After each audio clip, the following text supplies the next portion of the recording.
Você é adulto e gagueja? Vamos começar pelo diagnóstico diferencial. Muita gente diz assim: eu gaguejo muito quando eu estou nervoso.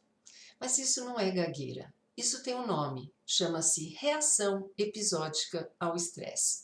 Quando existe muita ansiedade, o corpo todo é afetado, né? Os batimentos cardíacos se aceleram e, obviamente, a fala fica prejudicada também. Uma fala não fica fluente quando a pessoa está nesse estado de grande tensão. É muito comum na literatura a gente ouvir falar assim, gaguejou uma desculpa. Porque quando a gente dá uma desculpa, quando a gente tenta justificar alguma coisa, ou quando a gente tenta esconder alguma coisa, ou quando a gente não tem muita certeza sobre aquilo que a gente está dizendo, normalmente a fala não é tão fluente. Então, quando a pessoa está sob holofotes, né, com o microfone na mão, ou quando ela acha que está sendo avaliada ou julgada, ela acaba saindo do automático e a fala, então, tende a ter as suas quebras. Isso é bastante normal, esta reação episódica ao estresse. Agora, se você realmente, em situações normais, bloqueia, hesita, repete, prolonga sons ou evita palavras, tem comportamentos de evitação e fuga, né? Essas palavras eu não falo de jeito nenhum porque antecipa que vai ter dificuldade nessas palavras, então você apresenta isso conhecido como gagueira. Evidentemente, se você gagueja, você pode se importar ou não. A maioria se importa, mas não deveria. Por quê? Porque a gente sabe que quanto mais atenção a gente dá para alguma coisa, mais essa coisa aumenta. Quando a gente coloca foco nela, ela tende a se expandir. Então é muito comum a pessoa, quando ela está muito preocupada com a gagueira, ela diz assim: eu não posso gaguejar, não posso gaguejar. Aí sim que ela gagueja. E quando ela esquece da gagueira, ela está distraída com uma outra coisa, ela de repente ela fala assim: nossa, eu fui tão fluente e eu nem percebi. Né? Eu nem acredito que eu fui tão fluente, porque ela não estava dando importância para a gagueira. Nós sabemos que de 1 a 10% da população mundial apresenta esse problema. Então, nós sabemos que entre os milhares de soldados que foram lutar no Vietnã, havia muitos gagos. E foi feito um estudo. E constatou-se que essas pessoas, esses soldados, enquanto eles estavam na guerra, eles não gaguejavam. Eles relataram que eles não gaguejavam. Por quê? Porque a guerra acabou funcionando como um mecanismo de distração. Eles estavam tão preocupados com a sobrevivência que eles nem ligavam para a fala. Eles se esqueciam deles como gagos e não gaguejavam. E quando eles voltaram depois ao país de origem e assumiram as suas atividades, eles voltaram a gaguejar. Então a gente sabe que quanto mais a gente dá atenção para o problema, mais ele tende a aumentar. Muitos pacientes me relatam isso. Na situação X, eu me esqueci completamente da gagueira e nem acreditei que estava falando de novo fluentemente. Ou então pode acontecer o contrário, a pessoa numa situação X, de bastante tensão, ela pensa assim: oh meu Deus, agora eu não vou conseguir falar, eu vou gaguejar. Aí sim, ela gagueja mais. Então, é muito importante a gente identificar se a gente está dando muita atenção para o problema, porque às vezes as pessoas colocam todas as suas mazelas na gagueira. Ah, se não fosse a gagueira eu. Ah, eu estou assim por causa da gagueira. Se eu não gaguejasse eu teria feito tal coisa. Então, assim, a gagueira às vezes é um bode expiatório para uma porção de circunstâncias, né? A gente coloca a culpa na gagueira. Então eu sempre digo, não deixe a gagueira bloquear a sua vida, nunca. O que fazer? Procurar um tratamento sim, com fonoaudiólogo especialista em fluência. Mas eu já vou adiantando como é que é feito este tratamento. Então o primeiro passo se chama identificação, porque sem identificar a gente não pode saber o que está acontecendo. Para modificar qualquer comportamento, precisamos, em primeiro lugar, identificá-lo.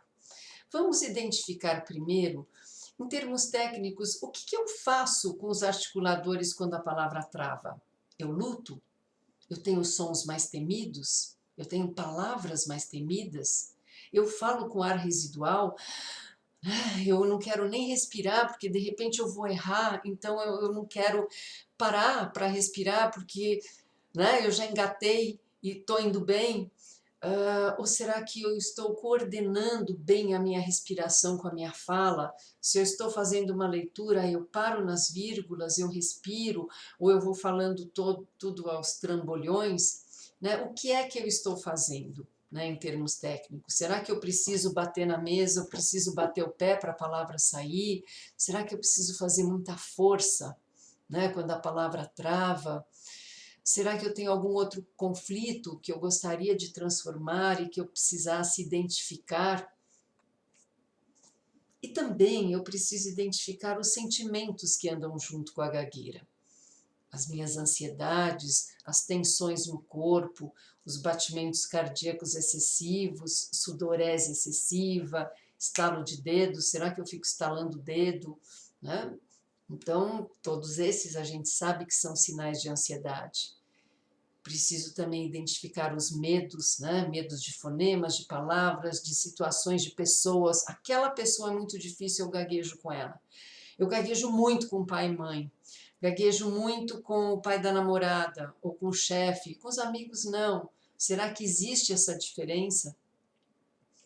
Identificar o meu estresse de comunicação, né? Situações de fala que geram estresse, apresentação de trabalhos na escola,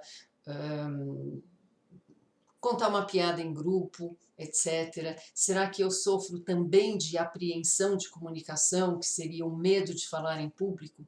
E eu ponho toda a culpa na gagueira? É porque as pessoas que gaguejam, elas acham que as pessoas que não gaguejam não têm medo de falar em público. E todo mundo sabe que isso não é verdade. Tem muitas pessoas que nunca gaguejaram na vida e têm medo de enfrentar uma audiência. Todo mundo sabe bastante disso. Será que eu temo muito o julgamento dos outros, o que os outros vão pensar, o que os outros pensam de mim?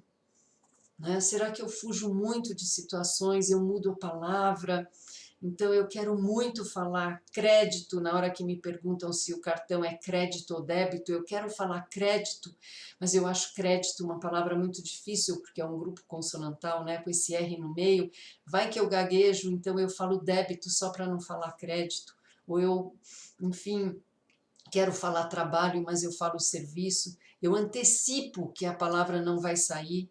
Então eu vou dizer, por exemplo, assim, eu vou sair do trabalho, eu vou sair do trabalho. A pessoa dá uma pausa, uma paradinha, só para preparar a palavra. Isso é muito ruim, porque isso é uma antecipação. A gente tem que falar do trabalho ou o trabalho, não é do trabalho. Porque aí, evidentemente que a palavra vai sair gaguejada. Então, nunca lutar. Digamos assim, a dica principal aqui é não lutar. E eu vou dar um exemplo para vocês. Digamos que eu tenha uma garrafa d'água, né, com uma tampa, e a tampa está dura. E eu não consigo abrir. Aí o que eu vou fazer? Eu vou fazer força, porque a tampa não está saindo. Eu faço força, não saiu ainda. Faço mais força e também não saiu ainda. O que eu faço? Eu vou pondo força até eu conseguir o meu objetivo, certo? Aí eu coloco mais força e eu consigo abrir. Só que na fala, isso não funciona. A gente não tem que fazer força para falar. Quando a gente faz força, crédito, a palavra acaba saindo, mas ela sai gaguejada. E não é isso que a gente quer. Então, a primeira coisa é não lutar. Aí a pessoa me pergunta assim, mas se eu não luto, a palavra não sai.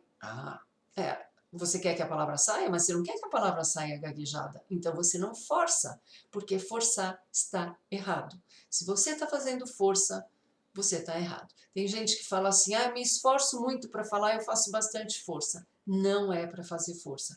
Por quê? Porque a força é a luta. Eu estou lutando contra a tampa. No caso da tampa, dá certo. Sabe, eu venço a tampa e abro. Mas no caso da fala, não.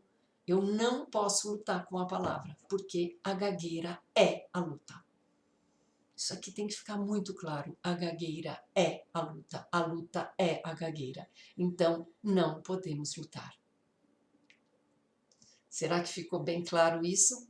Essa é a principal dica que eu gostaria de dar para vocês, mas nós vamos voltar ao assunto. Até a próxima!